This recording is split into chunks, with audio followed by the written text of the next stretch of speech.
আমার পেছন দিকে ফোর্টটা দেখতে পাচ্ছেন। ফোর্টটা রয়েছে ঠিক গঙ্গার পাড়ে অবস্থিত। ফোর্টের ভেতর দিয়ে রাস্তা আছে গঙ্গার পাড়ে আসার।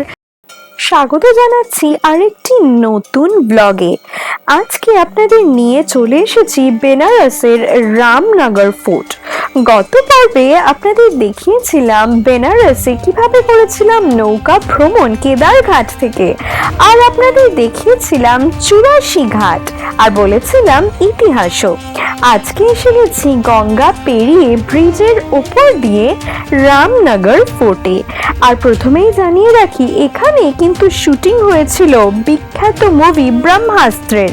মুভিটা দেখলে নিশ্চয়ই আপনাদের মনে পড়ে যাবে কিছু কিছু অংশ। আর এখানেই শুটিং হয়েছিল বাংলা মুভি হর হর ব্যোমকেশের। এই পর্বটি স্কিপ না করে দেখুন শেষ পর্যন্ত এবং সাবস্ক্রাইব করুন, লাইক করুন। এখন এসে গেছি বেনারসের গলিতে মধুর জলপান কচুরির দোকানে। এই কচুরির দোকানে এখানে কচুরি খেলাম, এরা এটাকে কচুরি বলে। কচুরি হচ্ছে 100 টাকা প্লেট কচুরি, আলু কচুরি, তার সাথে জলেবি হচ্ছে 50 টাকা প্লেট। টোটাল 150 টাকার খাওয়া হলো এক প্লেট। কচুরিতে রয়েছে 4 পিস কচুরি আর আলুর তরকারি, আলু কড়াইশুটির তরকারি। আর এখানের কচুরিগুলো হচ্ছে আটার, হিঙের বা এখানে মানে ময়দার না, এটা হচ্ছে আটার কচুরি। অন্যরকম স্বাদ। জলেবিরও এখানে একটু অন্যরকম স্বাদ। এটা হচ্ছে মধুর জলপান দোকান। এখানে অনেক কচুরির দোকান আছে, আপনাদের এটাই সামনে চোখে পড়েছে, এটাতেই ঢুকে পড়েছি। এই বেনারসে এলে এই অলিগলির মধ্যে আপনি অনেক দোকান দেখতে পাবেন, বিশেষ করে বিশ্বনাথ গলিতে, যেটা ভীষণই জনপ্রিয়। কত কচুরির দোকান দেখতে পাবেন। আমরাও সেই রকমই একটি দোকানে গিয়েছিলাম, আর যেরকম বললাম ওখানের কচুরি কিন্তু আলাদা।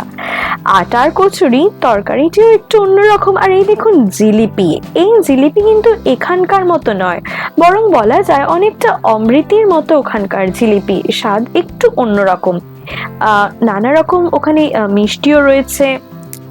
খুব সুন্দর এখানকার হচ্ছে এই খাবার। বেশ কিছু সময় নিয়ে এলে হাতে নিশ্চয়ই এখানকার যত রকম খাবার রয়েছে নিশ্চয়ই খেয়ে দেখবেন। আর এই হচ্ছে সেই ব্রিজ যেটা পেরিয়ে আমরা চলেছি রামনগর ফোর্টের দিকে। সুন্দর এই নদী দেখুন। আর এইবার এসে গেছি সেই স্থানে। এটি হচ্ছে বাইরের দুর্গ বা গেট বলা যায়। আমরা চলে এসেছি এখন রামনগর ফোর্টে। এখানে টোটো করে এলাম। টোটোর রাস্তাটা অনেকটাই, বেশ খানিকক্ষণ নিল আসতে। ব্রিজ পেরিয়ে নদী পেরিয়ে এলাম। আমাদের টোটো একটু বার্গেন করার পরে নিয়েছে 200 টাকা। এবারে এই পেছন দিকে দেখতে পাচ্ছেন ফোর্ট, আমরা ঢুকে যাব এবারে ফোর্টের ভেতর। রামনগর ফোর্ট। রামনগর ফোর্টের ভেতরে ঢুকতে গেলে এখানে এন্ট্রি টিকিট আছে। এন্ট্রি টিকিট হচ্ছে 80 টাকা করে, এটা হচ্ছে এন্ট্রি টিকিটটা। বাইরেটা আপনি এমনি ঘুরতে পারেন, ভেতরে ঢোকার জন্য আপনার টিকিট দরকার হবে। রামনগর দুর্গটি 1750 সালে কাশীর মহারাজা বলবন্ত সিং তৈরি করেছিলেন। দুর্গের বাইরে প্রাচীরের শিলালিপিগুলি সপ্তদশ শতাব্দীর। দুর্গটি বারাণসী ঘাটের বিপরীতে গঙ্গা নদীর পূর্ব ডান তীরে একটি মনোরম স্থানে অবস্থিত। এটি বারাণসী থেকে 14 কিলোমিটার দূরে। এই রামনগর ফোর্টে আমরা গিয়েছিলাম অটো ভাড়া করে। আপনি কিন্তু এখানে নৌকায় করেও যেতে পারেন। তাহলে আপনাকে বারাণসীর দশাশ্বমেধ ঘাট থেকে নৌকায় চড়ে যেতে হবে। সময় লাগবে অনেক বেশি, 1 ঘন্টা মতো, এবং খরচও পড়বে অনেক বেশি। তাই অটোয় যাওয়াটাই বেশি সুবিধের। আমাদের অটোয় নিয়েছিল যেতে 300 টাকা।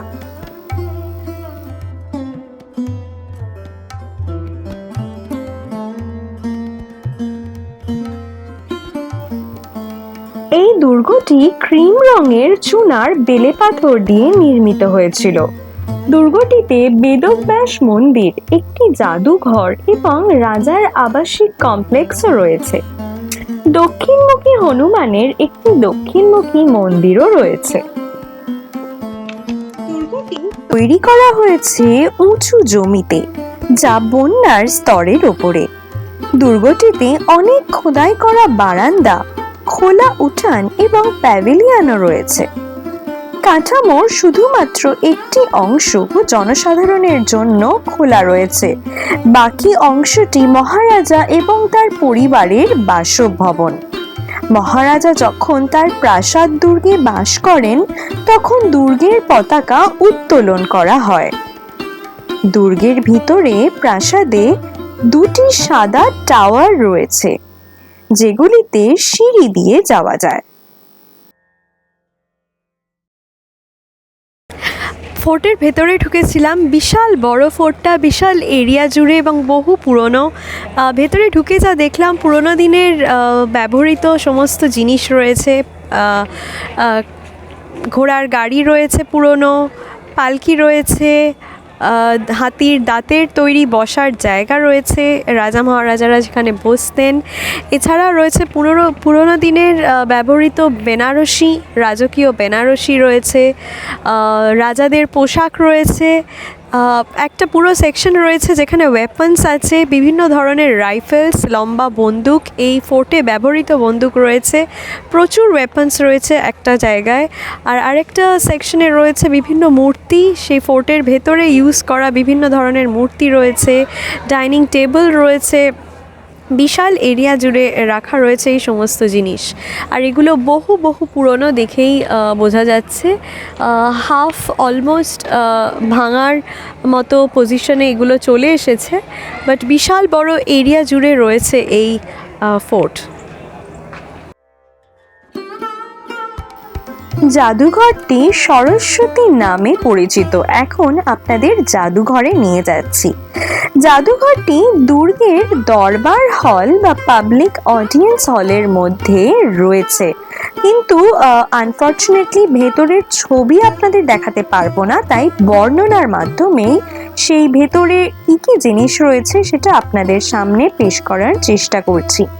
তার মধ্যে দেখেছিলাম আমেরিকান ভিন্টেজ গাড়ি, সেডান চেয়ার এবং তরোয়াল সহ নানা রকম অস্ত্র, আফ্রিকা, বার্মা, জাপানের পুরনো বন্দুকও সেখানে রয়েছে। সেখানে রয়েছে একটি বিরল ঘড়ি, জ্যোতির্বিদ্যা ঘড়ি বলা যায় সেটিকে। এই ঘড়িটি শুধু সময়ই নয়, বছর, মাস, সপ্তাহ, দিন, সূর্য, চাঁদ এবং অন্যান্য গ্রহের জ্যোতির্বিজ্ঞানের বিবরণও দেখায়। এই ঘড়িটি 1852 সালে বারাণসীর রাজকীয় প্রাসাদের কোর্টে জ্যোতির্বিজ্ঞানী দ্বারা তৈরি করা হয়েছিল। এই দুর্গে একটি বিশেষ উৎসব পালন করা হয়, রামলীলা উৎসব। রামলীলা উৎসবের সময় এখানে রামায়ণের বিভিন্ন পর্ব প্রণীত হয়। এই উপলক্ষে রামায়ণ মহাকাব্যের একটি বর্ণাঢ্য প্রতিযোগিতা বা শোভাযাত্রা দশেরা উদযাপনের অংশ হিসাবে উপস্থাপন করা হয়। ফোর্ট একদম উঠেছে এই নদীর গায়ে, গঙ্গার গায়ে।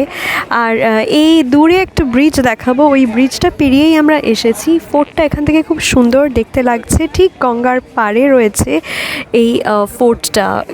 অসম্ভব সুন্দর লোকেশন, আর যত ঘুরে দেখছি ততই বুঝতে পারছি ফোর্টটা বিশাল বড় এরিয়া জুড়ে রয়েছে।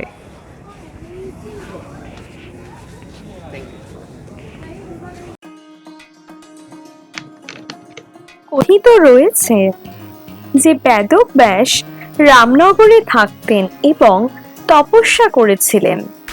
এইভাবেই তার সম্মানে এই রামনগর ফোর্ট বা দুর্গটি নির্মিত হয়েছিল। আমার তো এই জায়গাটি ঘুরে বেশ লেগেছে। বেনারস ভ্রমণ তো অসাধারণ, তার সাথে এই সাইট সিইংগুলো কিন্তু মিস করবেন না আপনি যদি এখানে আসেন। আর এখানে একটু দিনের বেলায় সকাল সকাল আসার চেষ্টা করবেন, কারণ বেলায় বেশ রোদ এবং গরম। জায়গাটি কতটা সুন্দর তা মুখে বলে বোঝানো যাবে না, আপনারা সেটা দেখেই বুঝতে পারছেন। আর আমাদের এই ভিডিওটি এখনো যদি সাবস্ক্রাইব না করে থাকেন, সাবস্ক্রাইব করুন এক্ষুনি আরো সুন্দর সুন্দর ভিডিও দেখার জন্য। এবং অত্যন্ত সুন্দর একটি পর্ব আসতে চলেছে, বেনারসের গঙ্গা আরতি। হ্যাঁ, সেই বিশ্ববিখ্যাত গঙ্গা আরতি, সন্ধ্যা আরতি দশাশ্বমেধ ঘাটের তুলে ধরবো আপনাদের সামনে। তার জন্য চোখ রাখতে হবে আমাদের চ্যানেলে, মিস করলে কিন্তু চলবে না একটিও পর্ব। দূরের ট্যুর তো আপনাদের দেখাচ্ছি, তার সাথে সাথে মাঝখানে ছোটখাটো ট্যুর, উইকেন্ড আউটিংও কিন্তু আপনাদের দেখিয়ে থাকি আমরা। সঙ্গে থাকুন এবং দেখতে থাকুন। এই যে সরু পথটি দেখতে পাচ্ছেন, এটি হচ্ছে গঙ্গা দিয়ে বেরিয়ে যাওয়ার গুপ্ত সুড়ঙ্গ পথ। শত্রুর আক্রমণ থেকে বেঁচে বেরিয়ে যাওয়ার জন্য এই পথটি ব্যবহৃত হতো সেই সময়।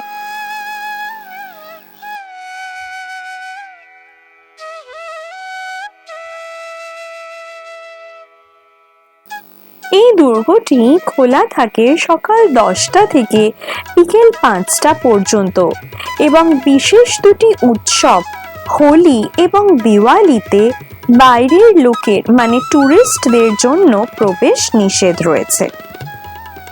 আপনাদের আরেকটি তথ্য জানিয়ে রাখি, কথিত রয়েছে যে এইখানেই বেদব্যাস বসে মহাভারত রচনা করেছিলেন, কিন্তু এই কথার সত্যতা অবশ্যই জানা নেই। এটা কথিত রয়েছে এবং সেটাই আপনাদের সঙ্গে শেয়ার করলাম।